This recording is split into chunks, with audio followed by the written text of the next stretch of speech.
All right, guys, we are back in the freezing cold garage right now. I'm not even sure what the temperature is. Hang on. Temperature in here is, oh my, it's like 40, less than 40 degrees Fahrenheit, probably 4 degrees Celsius. That's absolutely frigid. So today we're going to be working on my number 5 Bailey plane. As you can see, the handle, call it handle, is the tote.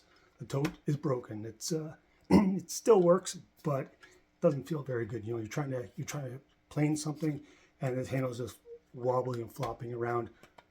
Got to fix that. I cannot do this properly with a handle that looks like this. So, first thing we're going to do is we're going to release the lever cap, pop that off, and then we're going to take out the chip breaker and the plane iron.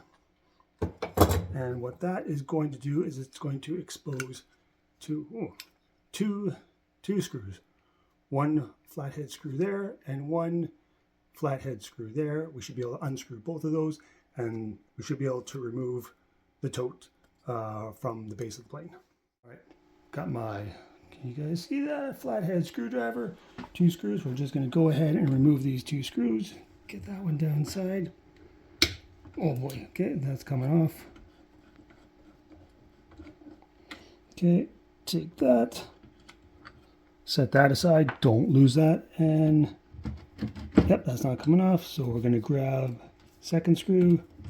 This is going to be actually a fairly long bolt if I can hang onto my flathead screwdriver. Loosen that guy off. Oh yeah, look at that, it's coming off in 2 pieces. Sweet. This is great.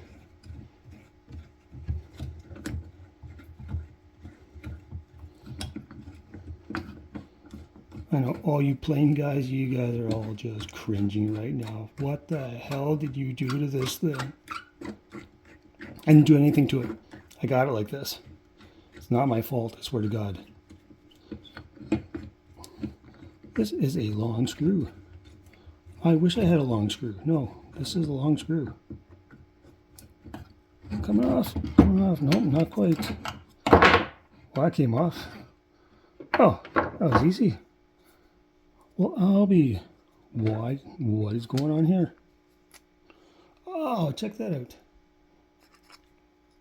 So that actually pops out. All right, that's kind of cool. All right, so there you have it. This is the remains of my tote. Broken, as you can see. Get it up close there. You can see the break. It's kind of a gnarly looking break there, but should be able to epoxy this back together. Again, went on YouTube, went on the internet. To repair this, I can either make this from scratch, again, which, I mean, I should be able to make it from scratch. I don't have any hardwood. All I have is softwood right now. All I have is pine. All you plane guys out there, if I were to make this tote out of pine, you would kill me. So I'm not going to do that. I'm going to try to fix this with epoxy. Now on the top of the tote, it's also broken. That's the horn. So when you grab a hold of it, your hand grabs it here, and that horn is supposed to be just like a bit of comfort and give you a bit of leverage when it looks like I'm punching the screen here. When you're planing, it gives you a little bit of leverage so you can bear down on the plane to make it slide. Well, that's broken off. Again, could repair it. But again, all I have is pine. I'm not going to use pine to repair that horn. So is it going to be a problem? It might in the future. I'm probably going to have to try and repair this if I can. Could try and repair it out of just epoxy, but that might look kind of stupid. So I think for a future project, once I actually get some half decent hardwood, I'm going to try and repair this horn. But for the time being, all I'm going to do is try and repair this tote. Get it back together so at least I can start using this hand plane, or at least go on to the next steps of getting this hand plane done. All right, so now with this gnarly looking break, you can see it's also been broken. Looks like it's been broken for a fair amount of time now. So what I'm going to do, I'm going to try and clean it up with a little bit of sandpaper. Just going to take it,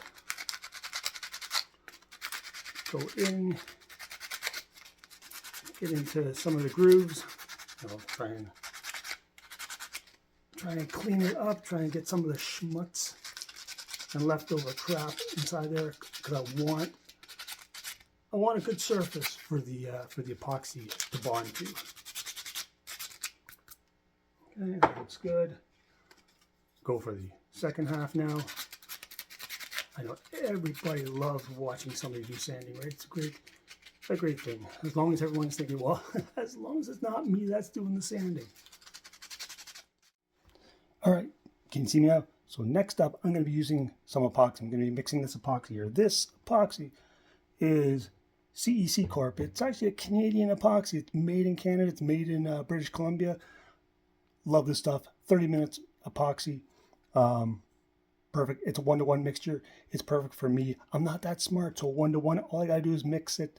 Basically, 1 part of the hardener, 1 part of resin, and you're good to go.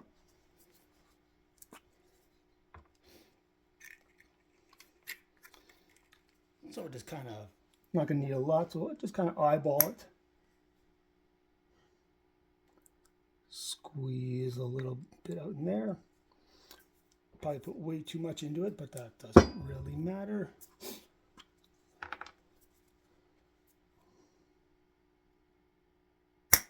Whoa.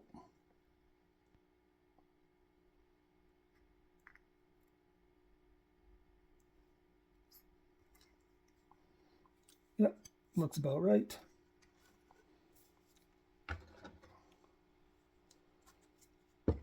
And then got my calibrated stir stick here. Note to self, when you're done with a toothpick, don't use it to clean your teeth. Resist the urge to use this toothpick to clean your teeth. And then you just mix. You know, it's kind of like a, yeah, it's kind of like a opaque looking whitish color. Kind of looks like something, but we're just going to say that it looks like epoxy that hasn't been mixed. And then just keep on mixing, and as you mix, it'll go from being, you know, like that kind of white milky looking color to more of a clear color, and then you know that it's mixed properly. Yeah, it's getting there. It's all full of air bubbles right now, so it also now looks kind of funky. Okay, so that looks good. And now what I'm going to do is I'm going to add some black resin to it, or black resin dye. That's what it's called. I'm going to add some black resin dye just to kind of make it match, so it doesn't look like there's a break in it. Still going to look like hell, but I'm going to do my best. So we're going to add a little bit of black. Don't need a lot of black. Probably too much black. Add that in there. Mix it up.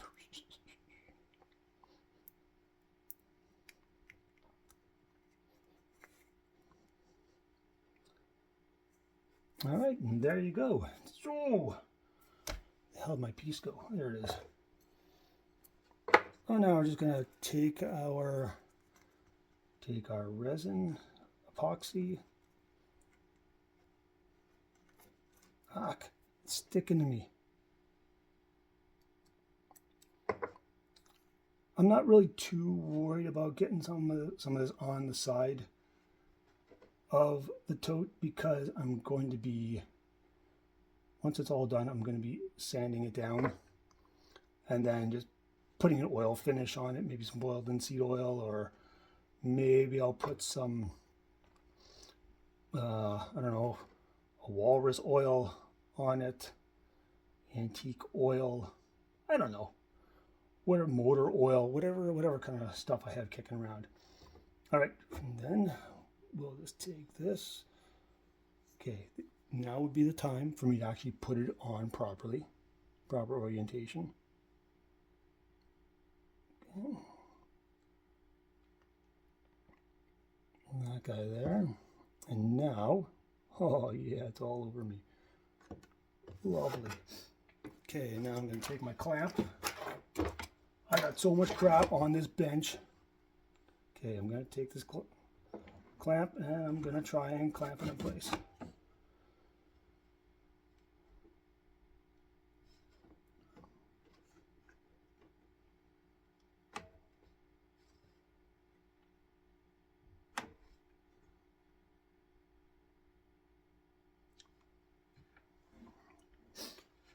Okay. Does that look good? Does that look good to you guys? I don't know. So this CEC Corp epoxy, it's a 30-minute epoxy, so it should take, I mean, it should take 30 minutes, but on the back it talks about,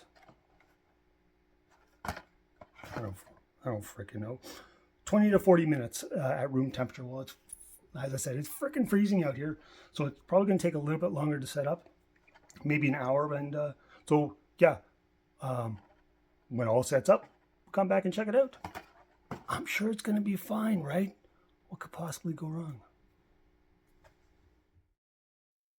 All right, so now by movie magic, 30 minutes has miraculously passed. So, actually, it's been closer to 24 hours, but we're going to say 30 minutes has miraculously passed. So, here's the tote. Actually doesn't look, please don't break on camera. That would be so funny if it broke. Yeah, no, that seems to be good. Actually, I mean, it looks kind of, kind of fugly with all that black epoxy. So now the next step that we're going to do, everyone's favorite word, sandpaper. So I'm going to take this, I'm going to sand this down, I'm going to sand down the epoxy spillover. I'm going to try and sand down put it on camera. I'm going to sand down the finish on the tote, and we'll go from there. So I'm just going to quickly buzz through it. I don't think anybody here wants to see me sand for 40 minutes, 50 minutes. So yeah, we'll be right. All right. So there we go. She has been sanded. It's not perfect, but I mean, for me, it's probably good enough, especially if I'm just trying to repair a broken tote so I can actually use the plane. I think this is actually going to work out quite well for me. So the next step I'm going to do, I'm going to reattach it to the plane, get it all buttoned down, and then I'm going to take some walrus oil. I know this bottle looks like hell. I'm going to take some walrus oil, and I'm going to just basically coat the tote with it. And just so everyone knows, I am not sponsored by anybody. I just happen to have some walrus oil kicking around. And because I'm not sponsored by anybody, I am allowed to give my unbiased opinion on absolutely everything. So I don't care. I will say whatever I want about a product. Not sponsored. So let's get this thing loaded back onto the plane. Now, all right, so everything has been reassembled. Let me just open up the walrus oil, going to dump a little bit on. Oh boy, that comes out fast. And we're just going to rub that in.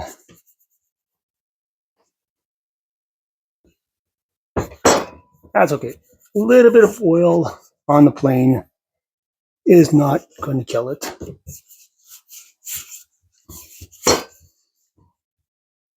All right.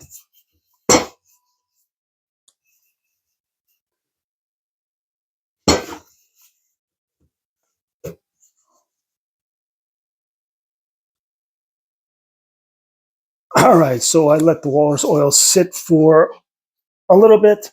So now I'm just going to grab a rag, going to clean up some of the excess oil that's on it.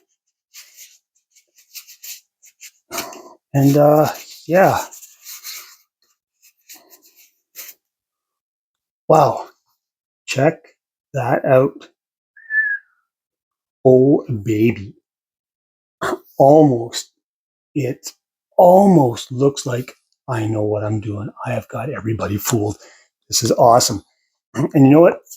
This thing feels great in the hand, and it hasn't broken yet. So I've clearly done something right. So just put the walrus oil on it.